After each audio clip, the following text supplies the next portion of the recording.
미국 전기차 업체 테슬라의 지난달 유럽 판매 실적이 15개월 만에 최저치를 기록하면서 오늘 주가가 3% 넘게 떨어졌습니다.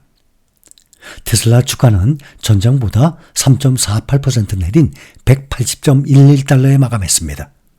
전날 테슬라가 전기 트럭 세미 생산을 본격적으로 확대한다는 소식에 테슬라 주가가 6.7% 상승했는데 하루 만에 다시 하락세로 돌아섰습니다. 테슬라 주가를 보면 올해 들어서 현재까지 27.5% 하락 중입니다. 이날 주가에는 테슬라가 지난달 유럽에서 부진한 판매 실적을 냈다는 소식이 영향을 준 것입니다. 테슬라의 유럽 판매량이 독일과 프랑스 등이 전기차에 대한 보조금을 삭감한 후 유럽 전역에서 급감한 것으로 드러났기 때문입니다. 유럽 자동차 제조업체의 발표에 따르면 지난 4월 테슬라는 영국을 포함한 유럽 전체에서 신차 13,951대를 등록했습니다. 이는 지난해 같은 달보다 2.3% 감소한 것으로 지난해 1월 이후 15개월 만에 가장 적은 수치라고 블룸버그 통신이 전했습니다. 특히 유럽에서 전체 전기차 등록이 14.8% 증가한 것과 비교하면 테슬라는 눈에 띄게 부진한 실적을 기록한 것입니다. 유럽 최대 자동차 시장인 독일의 경우 전체 전기차 등록 세수가 0.2% 감소하면서 보합세를 보인 데 비해서 테슬라의 실적은 32%나 급감을 한 것입니다. 테슬라는 현재 중국에서도 부진을 면치 못하고 있습니다. 중국 업체들이 저가의 전기차를 잇따라 내놓고 있기 때문입니다. 최근 몇 달간 독일과 스웨덴을 포함한 유럽 국가들이 전기차 보조금을 중단을 하거나 축소하면서 전기차 제조업체들이 영업에 어려움을 겪고 있다고 블룸버그 통신은 전하고 있습니다. 이에 폴kswagen은 순수 전기차보다 플러그인 하이브리드 차량 생산을 늘리고 있고 메르세데스 벤츠는 2030년까지 기존의 내연기관차 생산을 유지한다는 방침을 세우고 있습니다. 일론 머스크는 지난달 1분기 실적 발표 자리에서 홍해 선박 공격으로 발생한 부품 공급 차질과 독일 베를린 공장 인근에서 방화로 의심되는 공격이 1분기 생산에 영향을 미치는 등 유럽 시장에서 여러 문제를 겪었다고 전했습니다. 그러나 2분기에는 훨씬 더 나아질 것으로 생각한다라고 밝힌 바가 있습니다. 앞서 지난달 테슬라의 중국 내수용과 유럽 등 수출용 전기차를 생산하는 상하이 공장 출하량도 급감한 것으로 확인됐습니다. 4월 상하이 기가팩토리 출하량은 62,167대로 전년 동월 대비 18%, 전월 대비 30% 감소했습니다. 반면에 1분기 중국 내 전기차 판매는 15% 늘었고 중국 내 최대 경쟁업체인 BYD 출하량도 50%나 급증을 한 상태입니다. 테슬라의 2분기 인도량에 대한 월가의 컨센서스는 45만 2천 대로 1년 전에 46만 6천 대에서 감소할 것으로 예상됩니다. 머스크는 올해 인도량이 지난해의 180만 대를 뛰어넘을 것으로 전망을 했지만 월가에서는 전망치를 하향 조정하고 있습니다. 테슬라는 전기차 수요 감소, 중국 내 경쟁 심화, 가격 경쟁, 또 머스크의 보상 패키지를 둘러싼 논란 등으로 올해 들어서 25% 이상 하락했고 시가총액에서도 2천억 달러 가까이 증발을 한 상태입니다.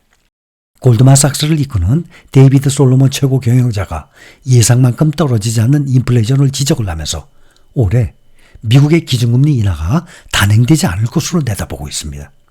솔로몬 CEO는 오늘 보스턴 칼리지에서 열린 경영자 오찬 행사에 참석해서 나는 여전히 제로컷, 금리를 인하하지 않는다는 제로컷이라며 우리가 더 끈적끈적하게 고착화된 인플레이션 상황에 있다고 본다라고 말했습니다. 누적된 긴축에도 불구하고 인플레이션이 예상만큼 빨리 완화하지 않으면서 고금리 장기화가 불가피하다는 설명입니다. 이러한 발언은 인플레이션 재반 등 우려를 지적한 5월 FOMC 의사록 공개 직후 나온 것입니다. 이날 공개된 의사록에서는 최근 몇 달간 미국의 인플레이션 둔화세가 진전을 보이지 않고 있고 금리 인하에 대한 확신을 얻기까지 당초 예상보다 더 긴 시간이 걸릴 것이라는 페드의 당국자들의 판단이 확인됐습니다. 특히 솔로몬 CEO의 제로컷 발언은 이르면 9월 첫 금리 인하를 기대하고 있는 시장의 예상보다도 훨씬 매파적인 것입니다. 시장은 현재 페드가 9월 FOMC에서 금리를 0.25% 이상 인하할 가능성을 60%가량 반영 중입니다. 올해 최소한 1회에서 2회의 금리 인하가 가능하다고 보고 있는 것입니다. 최근에 발표된 4월 근원 소비자 물가지수 CPI 역시 예상치를 하회하면서 인하 기대감을 재확산시키고 있습니다. 솔로몬 CEO는 미국 경제의 펀더멘탈이 꽤 강하다면서도 모든 미국인이 성장, 인플레이션의 여파를 동일하게 경험하고 있지는 않다는 점을 지적을 했습니다. 또한 인플레이션은 명목상이 아니라 누적되는 것이라면서 최근에 식료품 체인 경영자들과의 대화에서 고객들이 인플레이션발 가격 인상에 대응해서 구매를 줄이고 있다는 점이 확인됐다고 전했습니다. 그는 저소득층 외 일반적인 미국인들이 소비를 줄이고 소비 습관을 바꾸는 것을 보기 시작했다고 덧붙였습니다. 다만 솔로몬 CEO는 미국과 달리 경기도나 우려가 큰 유럽에서는 연내 금리를 인하할 것으로 내다보고 있습니다.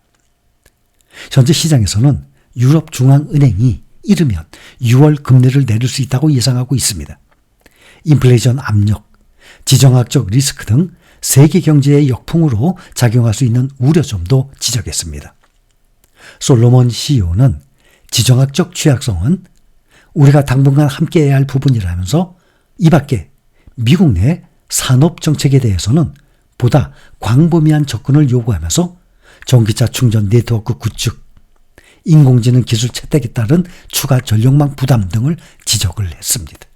미국이 연방정부 부채와 인플레이션, 물가 상승, 인플레이션 문제를 해결하지 못해서 향후 10여 년간 주식시장이 암울할 수 있다는 전망을 내비쳤습니다. 오늘 스미드 캐피탈의 빌 스미드 최고 투자 책임자는 최근에 고객들에게 보낸 메모를 통해서 인플레이션이 지속해서 앞으로 수년간 S&P 500 수익률에 타격을 줄 수 있다면서 S&P 500 지수가 앞으로 10년에서 15년 동안 아무데도 가지 못할 것이라고 표현을 했습니다. 그는 최근의 거시경제 환경이 지난 1970년도와 닮았다고 진단을 했습니다. 인플레이션 반등으로 금리를 재차 올려하는 상황을 가정한 것입니다.